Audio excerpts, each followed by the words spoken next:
Ok, voici l'exemple 2.6.15. Dans cet exemple-là, on regarde l'œil d'une petite fille à travers une loupe.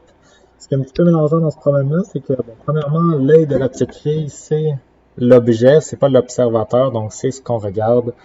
Je me trace un axe optique, j'ai ma loupe ici, une lentille convergente, puis j'ai l'objet qui est l'œil de la petite fille, puis on dit dans la question que ça, c'est à 4,5 cm de la loupe. Donc, vous avez fait le A, vous avez utilisé la fameuse loi de l'optique géométrique, puis vous avez trouvé que, dans le fond, l'image de l'œil était produite à une distance de 8,18 cm, puis vous avez aussi été capable de calculer le grandissement en faisant moins Q sur P. Donc, ça, c'est fait. On arrive avec le B. À la question B, on a un observateur ici qui est placé à une distance de 30 cm de la loupe, puis on veut savoir le grandissement angulaire fourni par la loupe.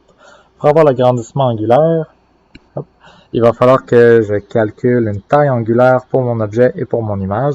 Donc la taille angulaire pour mon objet, c'est l'angle qui est ici, alpha objet. La taille angulaire pour mon image, c'est l'angle qui est ici, hop, je vais le dessiner là, alpha image. Donc, on ne connaît pas la taille de l'objet ni la taille de l'image. Par contre, qu'est-ce que je peux dire, c'est que tangente de alpha i, c'est égal à le côté opposé, qui est la hauteur de l'image que je ne connais pas, divisé par le côté adjacent. Mon côté adjacent, j'ai 30 plus 8,18, donc grand total 38,18. Je sais aussi que tangente de l'angle, la taille angulaire de l'objet, ben c'est la hauteur de l'objet que je connais pas non plus, sur 34,5 cm, donc 30 plus 4,5 qui est ici.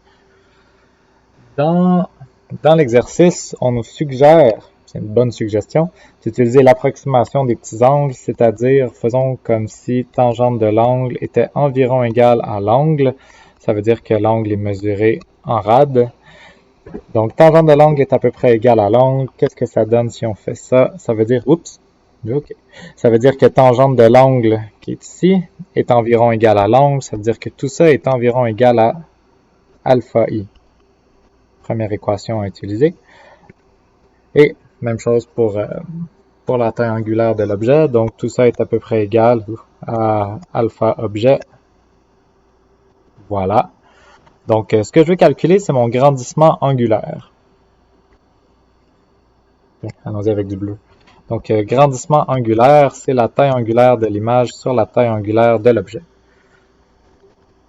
Si je voulais isoler ma taille angulaire de l'image puis de l'objet sans faire l'approximation des petits angles, je me ramasserais avec un arctan de l'autre côté. J'aurais une division de arctan, je ne saurais pas quoi faire avec ça. Mais vu que j'ai utilisé l'approximation des petits angles, je peux remplacer mon θ, mon alpha i par yi sur 38,18. Et je peux remplacer mon alpha O par YO sur 34,5.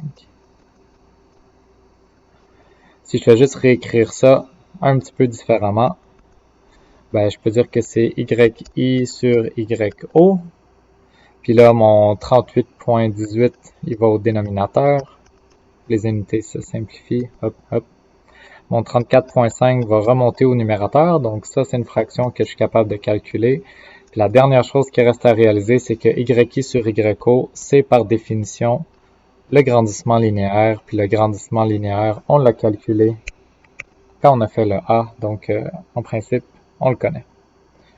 Donc, il nous reste juste à remplacer YI sur YO par le grandissement angulaire, multiplié par l'autre fraction. Et voilà, on trouve le grandissement angulaire. C'est tout.